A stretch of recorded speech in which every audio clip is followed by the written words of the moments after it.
Obviously, there is lots to know about planning and carrying out a smart public protest. So just a few quick basic tips here. The point of a protest is to get widespread publicity on your cause and educate the public at the same time, and or apply direct pressure to your target to change their behavior. Most protests, I'm sorry to say, do not achieve either of those goals. Some of mine did. I've organized and run public protests over a period of over 20 years, and I had some decent results on occasion.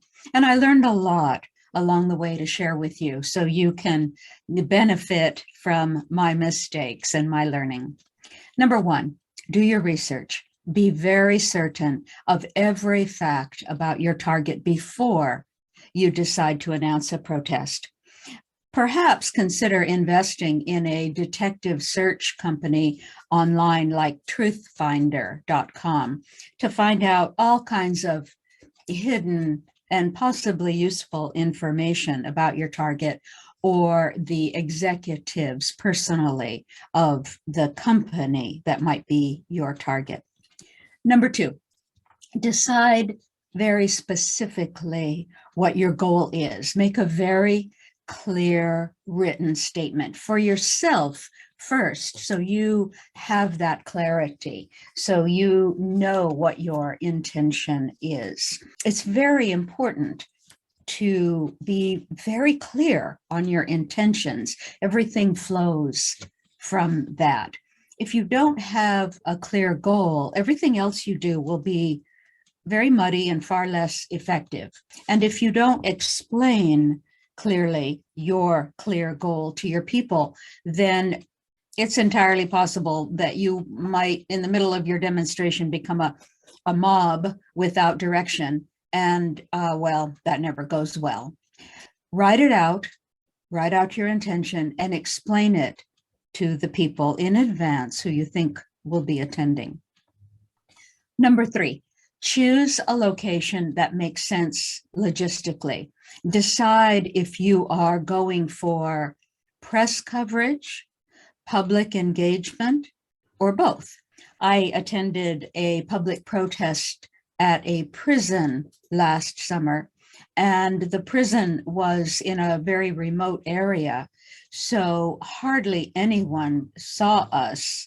The road in front of the prison was little traveled by anyone, so hardly any members of the public saw us. But the visuals that the press who was there, the visuals that the press got with us, the protesters, up against the chain link fence to the prison, singing to the women inside, singing and chanting our support, and them calling back to us. It was very emotional. And that was a priceless piece of video that really got our message that men should not be put into women's prisons. It really got our message across.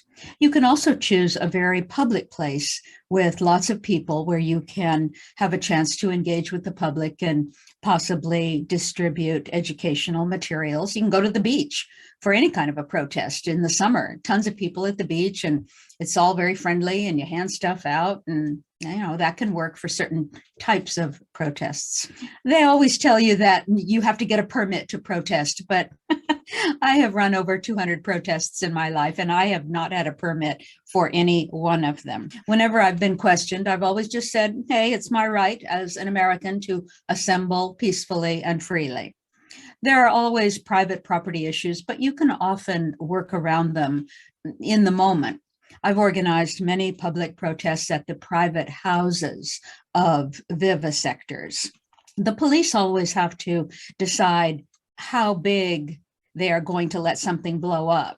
And as long as you are being peaceful, they usually will let you get away with being on private property. They don't really want to ramp up the tension with arrests. So even if you are behaving in a way that is not strictly within the confines of the law, even if you don't have a permit, and their tendency, if you are not being destructive and you're not being loud, their tendency is to let you get away with some things. Number 4, be willing to be the leader who guides, protects, and sets expectations for the people at the demonstration. Don't be afraid to set rules and boundaries. Many people, I notice, especially young people, who are trained in a very noble sort of egalitarianism, we're all equal here kind of a style, are very afraid to claim leadership. They're afraid of what people will think of them. Who do you think you are telling us what to do? Well, you're the leader of the demo. That's what. In a public protest, for everyone to act as one, which is very important to do, there needs to be a clear leader holding the intention for the protest, reminding people of what the intention of the protest is if they forget, which they often will. In a public protest, everyone needs to have the same set of goals, or things can degenerate very rapidly. Everyone needs to know what to expect. Everyone needs to feel safe, and as though somebody is looking out for them, and that somebody is the leader. There needs to be one person willing to be the clear leader, willing to be the one who holds the parameters and sets the boundaries. Everyone is not equal at a public protest. Of course, all beings, I believe all beings are equal in inherent value, of course, but the person who hears about your protest and then shows up to it is not equal to you during the course of that protest. That person must be willing to follow the intention, the guidelines, and the goals that you as the leader have set up for the group. And if they cannot or will not, they should be asked to leave. There are some who believe that no one should be in charge officially at a public protest.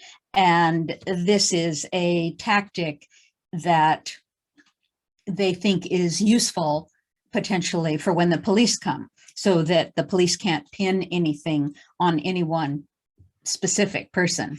I certainly understand the idea, but I believe a more important principle that overrules this is protect your people. And you cannot protect your people if you are not willing to take responsibility as the clear leader. If you have organized a protest, you are responsible to a great degree for the safety of your people that you have called together for a particular purpose. Don't abandon them. If arrests are made, you should be the last person arrested. You should be overseeing the arrest of each individual person. You should be maintaining order as best you can while that's happening. And then you should be the final person arrested, if at all possible. As an organization, I have nothing but admiration for PETA and what it has achieved, People for the Ethical Treatment of Animals. But a couple of their protests back a few years ago didn't really go in the best way possible, in my opinion. My mother was at a PETA fur protest in Las Vegas some years ago, and she had been to many of my public demonstrations, and she expected every demonstration to be like mine. This one was not. Whoever was in charge of this anti-fur demonstration had this idea, no one responsible, no one taking responsibility, that if the cops showed up, no one person would be in charge, and it would be literally everybody scatter and everybody would be on their own. The police did show up because they lit a fur on fire on the corner on the strip, I think it was. And the organizers scattered without a word to the protesters, leaving all their people just sort of standing dumbly on the street. And they left. When they saw the police, they jumped in their cars and they left, and without a word. And here's my elderly mother and a few others standing alone. They didn't see what was happening. They couldn't react fast enough, and the organizers did not take care of them. And so they didn't scatter as fast as some of the other people. These elderly people were terrified and didn't know what to do when the police nabbed them. And my mom later told me how vulnerable and unprotected and afraid she was, not having any guidance from the organizers. She didn't know what to do or say to the police. Unfortunately, my mom is extremely charming, and they ended up letting her go. And it was no harm, no foul. But it could have gone very differently for her.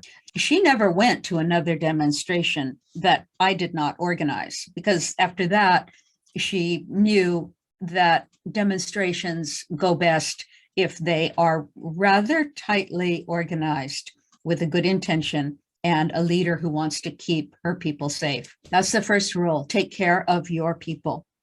It's okay, of course, to have a group of you making decisions together, but in the end, choose one person who, if necessary, can serve as the final responsibility, particularly if there's some new development, as there often is at a demonstration. Something new happens, and that requires a fast, on-the-spot decision. And at that point, you're not going to have time to gather in a consensus circle and talk it out.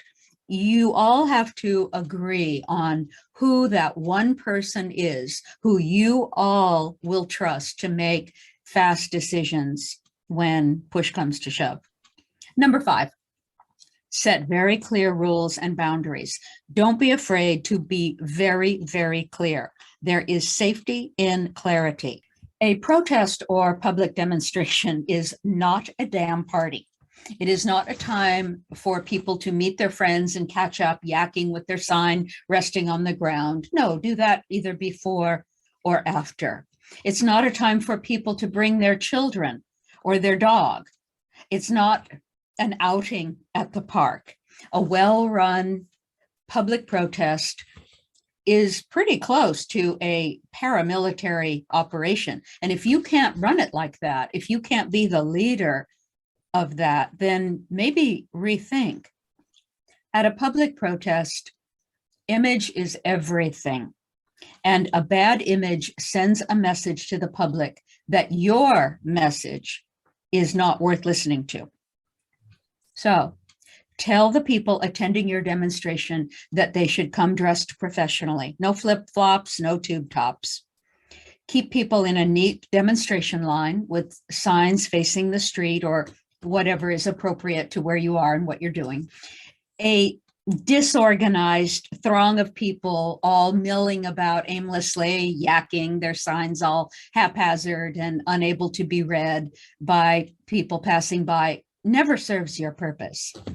Don't let people step into the street to talk to people in cars. It's dangerous for everybody, for the protester, for the people in the car, and it can get you in trouble with the police. Don't let people eat in the demo line. This is not a cocktail party. Let people take breaks frequently, especially if it's hot and sunny. People get tired fast standing in the sun. Let 2 or 3 people take a break at a time when they need it, and then come back to the line, and then let 2 or 3 more people go. Drinking water in the demo line is fine. That's fine. That's normal. As mentioned before, you must tell people in advance that they cannot bring children or dogs. Anything can happen, even at very peaceful protests, even at protests that you think are going to be very mild. Anything can happen. And so you do not want to run the risk of endangering children or animals. Also, children and animals are a distraction. People always want to stop and pet the dog, and they, then you're no longer focused on your cause. Just focus on the job. And the job is getting your message across to the public. It's not the dog park. If you allow people to bring signs, you must let them know that you reserve the right to approve their sign once they arrive.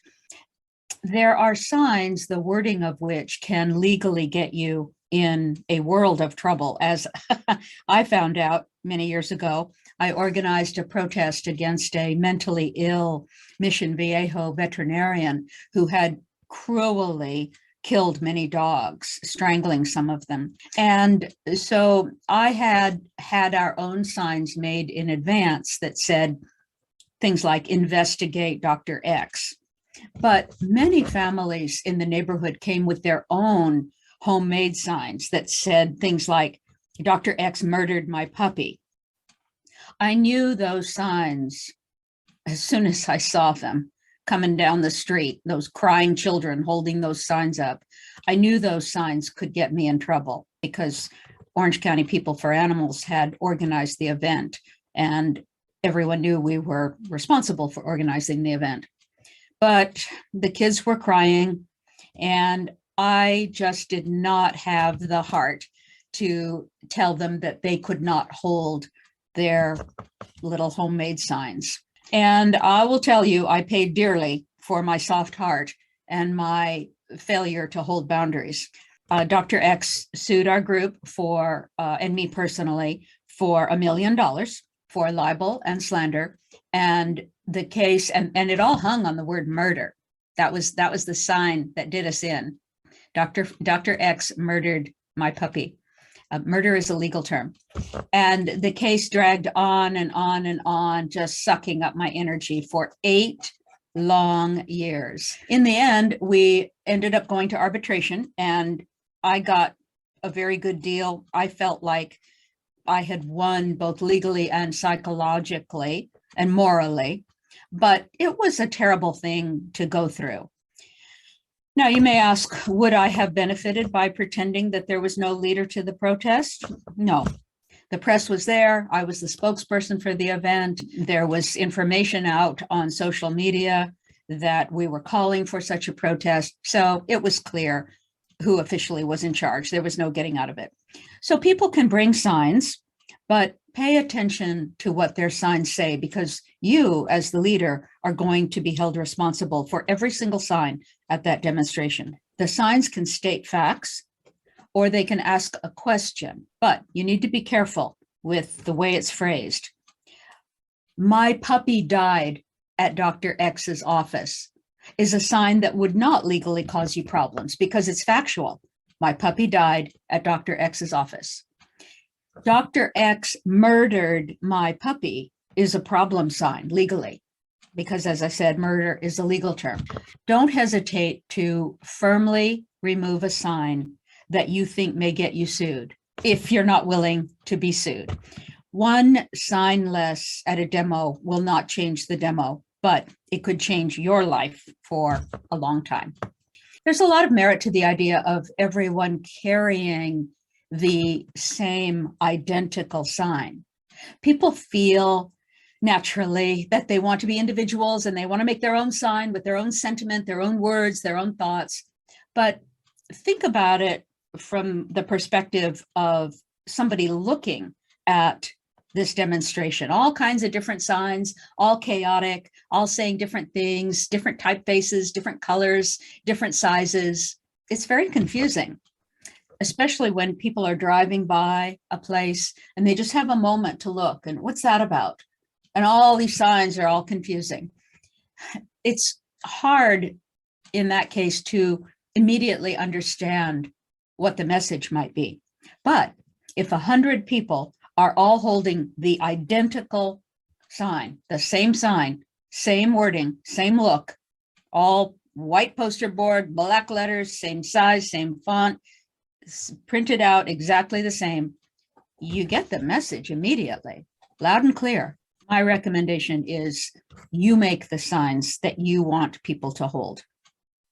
6, have a person designated to video record everything from start to finish. A lot of leaders of demonstrations, and this has been me too, when I didn't get somebody to videotape, try to both run the demonstration and videotape at the same time. And it's a lot to have to handle. You may need video of something later. So find somebody in advance who's willing, that's their only job, to videotape things from start to finish. And it's important to make a recap video of the highlights of your event to put on social media to maximize your efforts and continue to promote and publicize the point of your protest. Number 7, people who are ill, physically challenged, or otherwise incapacitated, probably for their own safety, do not belong at most demonstrations.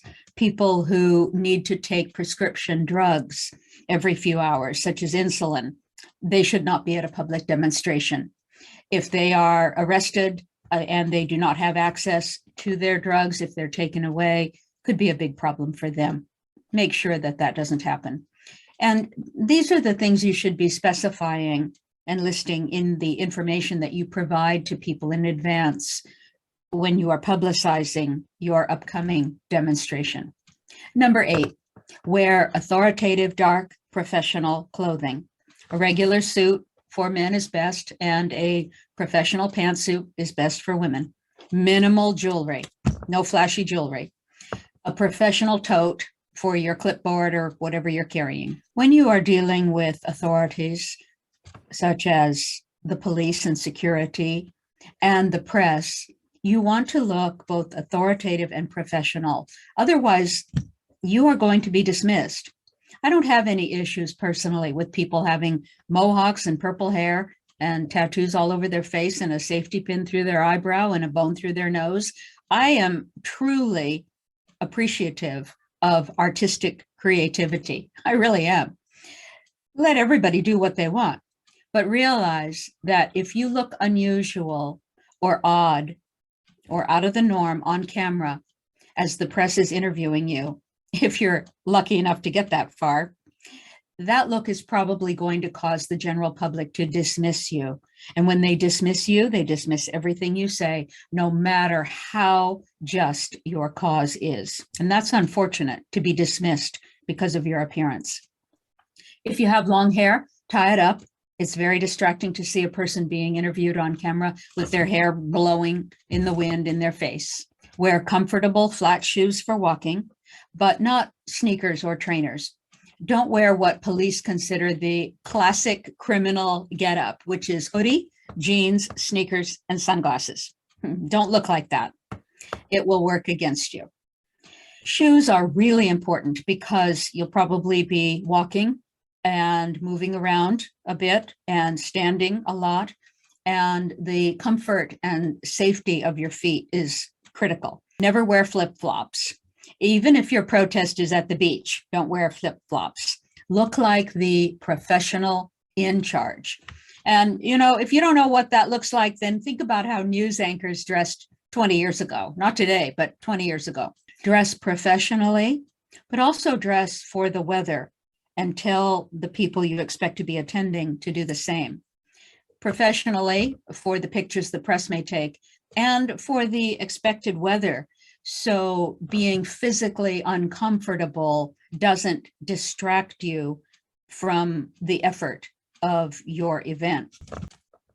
I once joined with Ingrid Newkirk of PETA and Cassandra Peterson. You may remember her. She was the actor who played the witch TV host Elvira on late night TV back in the 80s or 90s. And we gathered with other wonderful, dedicated, and very brave activists for a demonstration against General Motors at the Pasadena Rose Parade. I think it was 1993. GM was carrying out horrific crash studies using live pigs in cars, crashing them into walls so they could say they met certain federal regulations for testing safety. Barbaric. Anyway, GM had a float in the Rose Parade, and we jumped out from the crowd along the parade route and stopped the GM float with our bodies. And some of my compatriots climbed up onto the float, all the flowers falling off, and I stood in front of the float and pulled out a sign from my jacket and spread it out as wide as I could. The CNN cameras were right there. And a big handsome cop came up behind me and kind of crumpled, he put his arms around me and he kind of crumpled up the sign. And I just turned to him and I said, "Can I just hold my sign for just 2 seconds?" And I smiled at him and he looked at me and he said, "Well, okay." And so he released his grip and I held my sign for a minute. The float, meanwhile, is bearing down on us and it had to stop a few inches before it ran me down. It was a great moment for activism. It was a great moment for PETA. It was a great moment for all of us. GM stopped their pig studies shortly thereafter and they went to live mannequins. So all in all, it was great. But the point I'm making is that it was a very, very cold morning that January. And a couple of our people, our protesters, were not dressed warmly enough. And they really suffered as we all waited seemingly forever in the crowd for the float to come down to our location next to the CNN cameras on the parade route. And these poor women were so uncomfortable. And I remember one saying to me right before we jumped out that she didn't think she could move because she was so frozen. She was numb. And when the time came, she did move and everything went off without a hitch. It was the perfect demonstration. But I always remember how miserable that woman was and how I worried for her that she wouldn't be able to do her part for the action. So dress carefully to make sure you are physically comfortable and you can do your job at the protest. Number 9, have a backpack, preferably clear. Carry your phone, a second battery, your ID, $100 in cash in small bills, some quarters for making a phone call if you have to, a bottle of water, a small first aid kit with some Band-Aids for people who get blisters and whatever, a layer for warmth like a sweater or a shawl, a snack if you need one, no weapons, no drugs, not even prescription, maybe a bottle of antacid to flush eyes that have been pepper sprayed, and whatever else you need personally. Number 10, people getting arrested makes news, and you may want that. In many cases, you may want that. I've been arrested more than 20 times for civil disobedience, so I have a little bit of experience in that. It's too much to cover here, but in general, have a specific plan and stick to the plan. In many cases, I coordinated with the police in advance so that our arrests would work for us, so that the press would be there at the right time and everything would go our way. Never lie to the police. Always keep your word. In coordinating with them, you can say, look, we're going to occupy such and such a place and we're not going to move. You're going to have to arrest us and we're going to go limp, blah, blah, blah. You can explain it to them. You don't have to necessarily tell them when you're going to be there. But police treat you better when you behave professionally and when you keep your word. They also remember that last year at your annual protest, you behaved well. So if you do have a protest that is an annual thing for a certain day, something like that, then keep your word and behave professionally, and they will come to trust you. Once police trust you, that is an invaluable tool and benefit that you have for yourself. It can help you a lot down the road. Have a lawyer waiting, standing by to help you if you do plan to get arrested. Number 11, never, never, ever run at a demonstration or permit any of your people to run unless your life is actually in some kind of immediate danger. Police react very badly to people running. And there should be no legitimate reason to run at your demonstration if you've planned it properly, unless, as I say, your life is in danger. If it's nighttime and stuff is on fire and people are running, well, you're no longer at a demonstration. You're now part of a riot. If you're smart, you will leave the area. It says on the side of patrol cars that police are here to protect and to serve. But what cops are really trained to do is attempt to control the situation and everyone in it. So work with them professionally. They are not the enemy.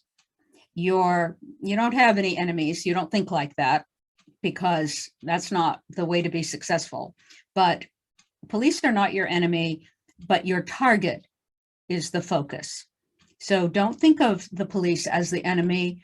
Consider the police to be a neutral factor that you must deal with unemotionally, impersonally. Are they a neutral factor always? No, not really. Police can behave very badly too on occasion, particularly depending upon your color, your sex, your age, your mode of dress, the way you speak to them, typically in that order. But you increase your chances of them behaving badly if you behave badly first. If you yell at the police, if you call them pigs or some other insult, you're an idiot and you should not be running anything, much less a public demonstration where the safety of others is in your hands. Keep your word, be professional, be adult, and the police may relax a bit. And as they have done with me many times, they may let you get away with lots more than they would otherwise. Tell your people in advance that if police show up, you will take care of them if you will protect them, if they follow your rules. No running, keep hands visible, don't make sudden moves, don't reach for anything in your pocket suddenly. 12, negotiate with police, security, and other authorities from a position of calm, polite strength. Almost every year, I organize a 100-person peace march through one of our biggest outdoor malls in Southern California.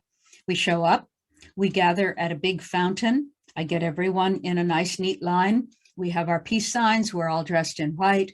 And our intention is simply to walk slowly and quietly together in a line in a giant loop around the entire mall. It takes about an hour and a half, maybe 2 hours. Security and police always show up when we gather, and I give instructions to the group, and we begin our march. The police always try to block us, and I always say, please walk with me as I keep walking. And I talk with them as I'm leading the group down the promenade. And I explain once again that it can go one of two ways. We can walk peacefully, blocking no businesses, not chanting, not disrupting anything, in our big loop, come back to our starting point in an hour or two, and then leave peacefully. And you can let us do that. And basically nothing will be disrupted and nothing will really happen. Or door number 2, you can stop us now. We will sit down. We will block everything. Many of us are prepared to get arrested. It'll be a big hoorah. A giant crowd of people will gather to watch. Businesses will be disrupted. People will block doors. The press will come quickly. Everything will take a lot of time because we're going to go limp. We will get tons of publicity, and it will not look good for the police to be stopping a very peaceful group of quiet people, many of whom are elderly, walking for peace. Every single time they agree to the first scenario, because I do present it very, very politely, not threateningly, just impersonally. And we have our march, we do our thing, we make our videos, we reach the people with our message, and we get what we want, publicity for our march. So negotiate calmly with the police and security from a position of polite, respectful strength. Always be professional. 13, always, of course, carry your phone with you with a small battery backup in case it goes dead. Don't rely on your phone. It may be taken from you. Have important numbers like the number for your lawyer memorized. Number 14, when talking to the press, have your single talking point very well rehearsed. You have probably less than 1 minute to get your point across. Take your sunglasses off. Ignore their question. Whatever they ask you, just state your single talking point clearly and succinctly. Speak firmly in a calm, strong, authoritative voice. Many women have a voice that sounds screechy or whiny or weak on camera. So practice on video at home until you like how you come across on camera. You like how you look and you like how you sound. Number 15, if you are arrested, you should have planned for that. As I said, have your lawyer's number memorized and have people ready to pick you up when you are released, as you probably will be on your own recognizance.